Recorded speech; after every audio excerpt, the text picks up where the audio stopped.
সকালবেলা সবার পছন্দের নাস্তা বানিয়ে সবাইকে খাওয়াতে পারলে কিন্তু সবাই অনেক খুশি হয় আর নিজেরও কিন্তু অনেক ভালো লাগে, তাই না? সকালবেলা আসলে মজার মজার নাস্তা বানালে সবাইকে খাওয়াতে পারলে ভালো লাগে। আর এরকম নাস্তা পেলে কার না ভালো লাগে খেতে।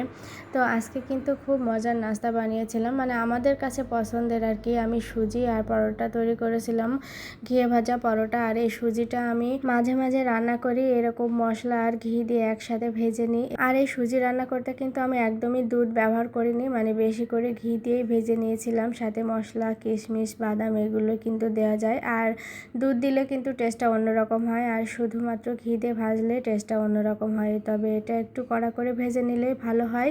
এর টেস্টটা কিন্তু আসলে অনেক মজার। পরোটা দিয়ে এই সুজিটা খেতে অনেক ভালো লাগে, আমার তো অনেক বেশি ভালো লাগে। আর এই যে পরোটাগুলো ভেজে নিয়েছিলাম একে একে, অনেক বেশি মজা হয়েছিল পরোটাগুলো, কারণ অনেক ফুলকো হয়েছিল পরোটাগুলো। ঘিয়ে ভাজলে কিন্তু স্বাদ ভালো হয় আর কিন্তু অনেক নরমও থাকে। ঘিয়ে ভাজা পরোটার স্বাদই কিন্তু আলাদা, এর কথা কি আর বলবো। অনেক সুন্দর হয়েছিল খেতে, এত বেশি মজা হয়েছিল নাস্তাটা। এভাবে কিন্তু বানিয়ে খেলে ভালোই লাগে, কিন্তু প্রতিদিন তো আর এভাবে সম্ভব হয় না। মাঝে মাঝে কিন্তু মজার নাস্তা খেতে ভালো লাগে, আবার প্রতিদিন খেলে কিন্তু আবার একটা জিনিস একঘেয়েমি লাগে। তো যাই হোক, যার যার রুচি পছন্দ অনুযায়ী নাস্তাটা তৈরি করে নেয় সবাই। তো আমি মাঝে মাঝে নাস্তা বানাই, তো এই কারণে আমারটা আবার ভিন্ন।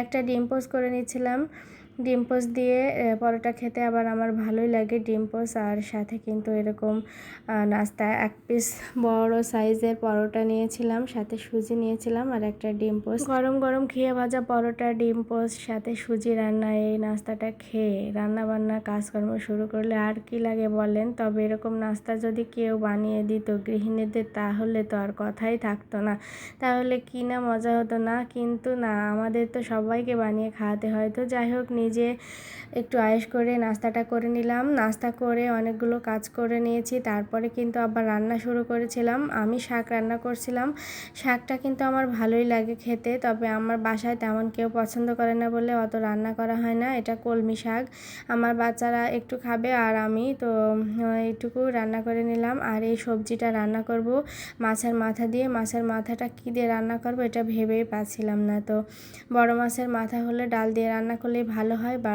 ডাল দিয়ে রান্নাটা আবার ইদানিং তেমন খাওয়া হচ্ছে না, ফ্রিজে রাখলে পরবর্তীতে আর খাওয়া হয় না। আর একবার যেহেতু দুপুরে ভাত খাই, তো এই জন্য নষ্ট হয়, আর এই জন্যই রান্না করি না।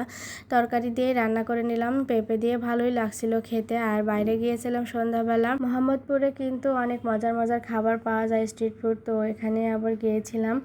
আর আমি রাজকচুরি খেতে চেয়েছিলাম, অনেক দিন ধরে খাওয়া হয় না, তো এখানে কিন্তু অনেক মজার রাজকচুরি পাওয়া যায়।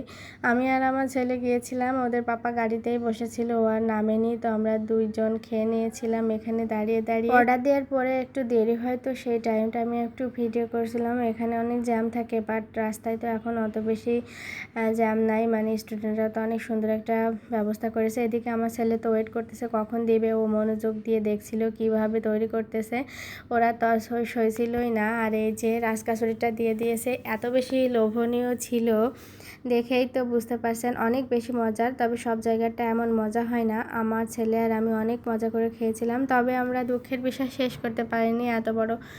এত বড় খাবার আসলে দুইজন শেষ করা যায় না। তো খাইতে খাইতে বিদায় নেব, সবাই ভালো থাকবেন, আল্লাহ হাফেজ।